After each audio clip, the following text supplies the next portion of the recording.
"Attention shoppers, please hide at the back of the store immediately." "Attention shoppers," came a male voice over the intercom. "Please move to the back of the store immediately." "The back of the store?" I whispered to Daniel. "Don't they mean the front of the store? To pay for our stuff?" It was 8:50 p.m., 10 minutes till closing time.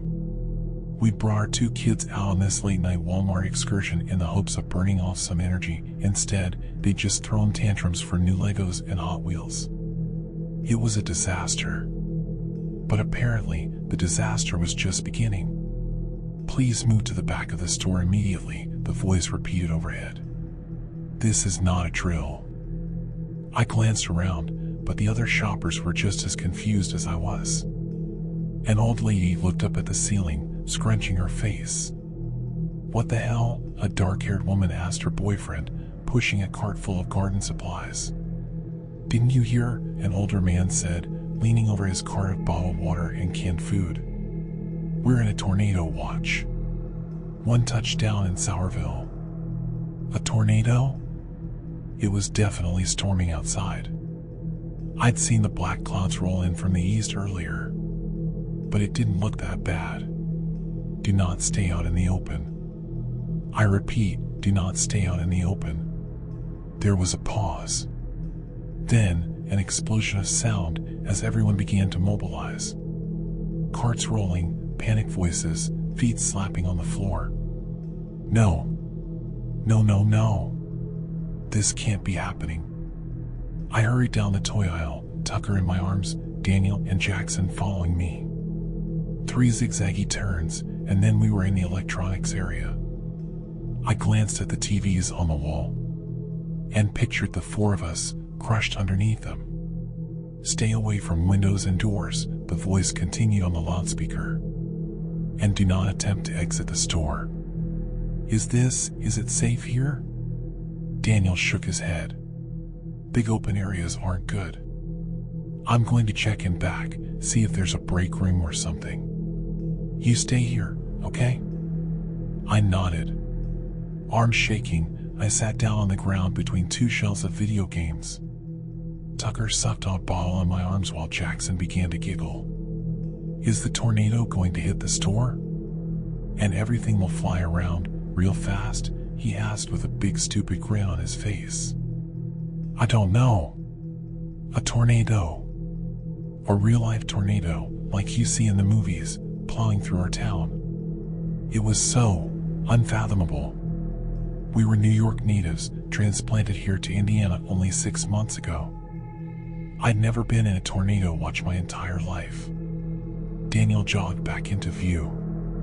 "Everything's locked up," he said, as he joined me on the floor. "But listen, Fairview's a big town. The chances that it'll hit this Walmart. I think we'll be okay. I never should have brought us here. You didn't know. None of us did." He wrapped his arm around me. "They should have warned us. Like an emergency alert on our phones. Or a tornado siren, or something." The voice overhead rang out again through the store. "Do not stay out in the open. Do not make yourself visible. That includes security cameras. Please move to a spot that is not visible to any cameras." I frowned. What does that have to do with tornadoes? A feeling of unease in the pit of my stomach. I glanced up and saw several black globes descending from the ceiling, hiding the cameras within. "I guess we should listen to them and get out of sight," I whispered. I grabbed Jackson's hand, Daniel picked up Tucker, and we jogged out into the center aisle. The store was an eerie sight, abandoned shopping carts, askew in the aisle, full of everything from pies to batteries to plants. Footsteps echoed around the store from people unseen as they found their new hiding places. We dodged a shopping cart full of soda, ran through kitchenwares, and then stopped in the Easter decoration aisle. There was a camera in the central corridor, but as long as we stayed in the middle of Easter aisle, we'd be invisible. The 4 of us crouched on the floor next to some demented-looking Easter bunnies. "I'm hungry," Jackson whined. "Mommy." I grabbed a bag of colorful chocolate eggs and ripped it open. Here. Candy. Happy? I whispered, thrusting them into his hands. Then I leaned back against the metal shelves, panting. But I didn't have long to rest. A mechanical whine overhead, and then the voice came through the speakers again. Keep away from aisles with food. If you have food with you, leave it and move to a new hiding place. If you have any open wounds, cover them with clothing. What the fuck? That had nothing to do with keeping safe in a tornado. We should make a run for it, Daniel whispered to me, starting to stand. But the tornado? I don't think there is a tornado. Listen. Do you hear any wind? I listened, but all I heard was silence. No howling wind, no shaking ground, no projectiles clanging against the metal roof. Maybe it's still coming.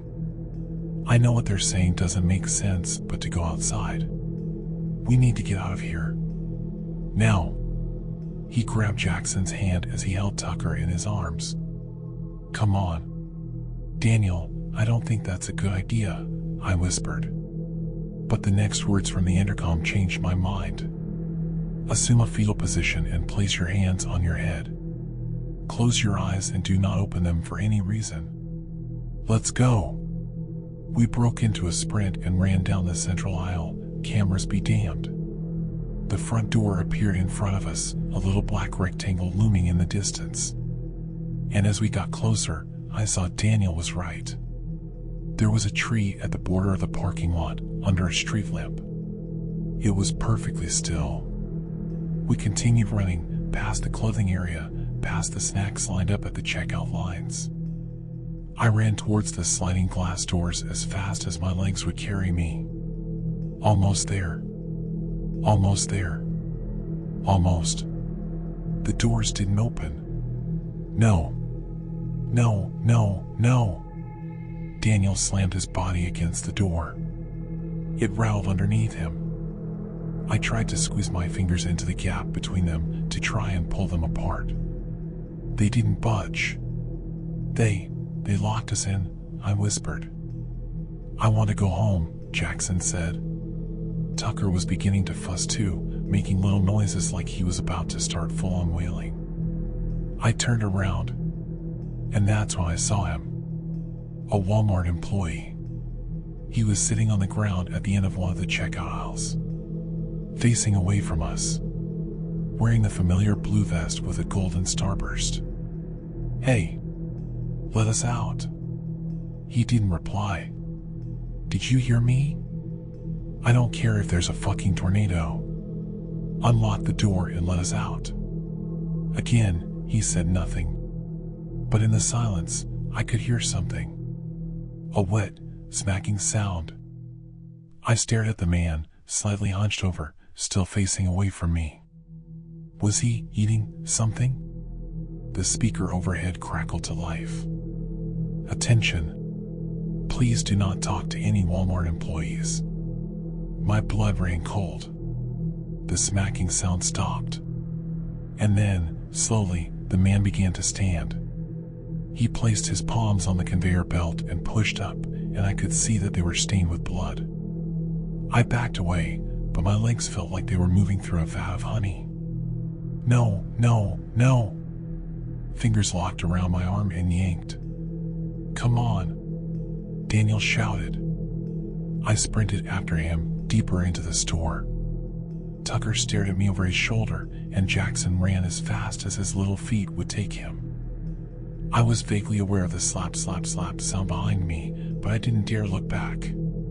Daniel ran into the clothing area and I swayed, dodging circular racks of t-shirts and wooden displays of baby clothes. He skidded to a stop and ducked into the dressing room area. In here, he whispered, motioning at one of the rooms. We piled inside and locked the door. Daddy, Jackson started. You listen to me very carefully, I said, crouching to his level. You have to be absolutely silent. Do not say a word. Okay? Jackson looked at me, then Daniel, then he nodded and sat down on the floor. I'm going to try to call 911, Daniel whispered, transferring Tucker to me and pulling out his phone. He tapped at the screen, then frowned. What? We don't seem to have any service. I don't. Thump. I grabbed Jackson and pulled him away from the door. The four of us huddled in the corner. I held my breath. Thump. Under the gap of the dressing room door, men's feet in black shoes. They slowly took a step forward, deeper into the dressing room. Don't move, I whispered, holding Jackson. The man took another step. Don't make a sound. Don't move. Don't. Tucker let out a soft cry. The man stopped. His feet turned, pointing at us. No. No, no, no. Tucker let out another cry, louder this time. My nails dug into Daniel's hand. No. A hand appeared. It slowly pressed against the floor, stained with blood. And then his knees appeared as he lowered himself down to the gap. No. Could he fit under? The gap wasn't small, it was like the stall door to a bathroom. If he flattened himself against the floor, there's a chance he could fit under. I watched in horror as his stomach came into view. His blue Walmart vest as he lowered his body to the floor. Then he pushed his arm under the gap and blindly swept it across the floor. As if feeling for us. This is it. We're going to die. And then he lowered his head. His face. God, there was something horribly wrong with his face. He smiled up at us with a smile that was impossibly wide, showing off blood-stained teeth. His skin was so pale it was nearly blue. And his eyes, they were milky white, without pupils or irises. I opened my mouth to scream. Attention shoppers, the voice began overhead. No, no, no. Please make your way to the front of the store and make your final purchases. We will be closing in 10 minutes. What? And then, before I could react, something unseen jerked the man out of view. A strange dragging sound followed, as if someone was dragging his body out of the dressing room area. I stared at the door, shaking, as Tucker's cries rang in my ears. But he didn't come back. And within 10 minutes, the usual hubbub of Walmart returned. Voices. Footsteps. Shopping cart wheels rolling along the floor. Shaking, I finally got up and unlocked the door. The store looked completely normal. People were lined up at the cash registers, placing their goods on the conveyor belts. Employees were scanning tags, printing receipts. People walked towards the glass doors, and when they did, they slid open. As we slowly walked towards the exit, I spotted the older man who'd warned us about the tornado earlier. What was that? I asked, unable to keep my voice from shaking. He shrugged. I guess the tornado missed us. What a miracle, huh? Giving us a smile, he disappeared out the glass doors and into the night. Story 2. Somebody has been leaving notes around my house. They're starting to freak me out. They started innocently enough. Don't forget your keys. Read the first message, scrawled on a sticky note in loopy letters. It had been left on my fridge door. It immediately grabbed my attention because at the time I lived alone, I had no memory of writing it, and the handwriting didn't match mine or anyone I knew. I was slightly perturbed but wasn't sure how to react. In the end, I just tossed the note and went to work. The second note came a few days later, left on my kitchen counter. The sticky note was pink this time, but still had the same distinctive loopy handwriting. Make sure to pack a lunch today. Again, I was unsettled. Now, any normal person might have reported this to the police, but during that time I was going through a major depressive spell. I had moved to a new city away from my friends and family and had started a new job that I quickly realized I hated and didn't nearly pay enough. The home was lonely and work was soul-crushing. I had trouble enough getting out of bed each morning, let alone filing a report that I am sure the police would not take seriously. Even more stressed, I crumpled up the note. However, I ended up packing a small lunch for myself. Usually, I didn't bother to put in the effort and just ate cafeteria food, but against my better judgment, I fulfilled the wishes of the note. That day the cafeteria was closed. The main cafeteria fridge had broken overnight and many of the frozen lunches inside had gone bad. Management thought it would be better to shut it down for the day. A feeling of unease settled in my stomach after learning the news. It was as if the note had predicted it. The notes continued throughout the following weeks. They would typically show up on random days, no more than 3 notes a day. They were all left in obvious places in my apartment, all on sticky notes and in that unfamiliar loopy handwriting. They began to grow more prophetic. Take I-80 today. There will be a bad accident on your way home. Janet is going to offer you some cookies at the office. Politely decline. They will give you food poisoning. Marie has been on a diet. Compliment her on her weight loss. She'll end up thinking more of you. Of course, I tested the notes to see if they were accurate. Every time I ignored their advice, whatever it warned against came true. One day a note said to pack an umbrella, and I purposely didn't. It was forecasted to be sunny that day, so any normal person wouldn't think to pack one, but sure enough, I got soaked that evening walking to my car. I was incredibly curious about the notes. There were so many questions I had about them, and those unanswered questions kept festering in my head. I tried writing notes back in return and leaving them out, but never got a response. I'd speak out loud and ask questions as if, or in case, the note writer could somehow hear me, but this only made me feel foolish. I'd occasionally make a surprise visit home at odd hours, just to see if I could catch the note writer leaving their notes. Of course, I never caught them.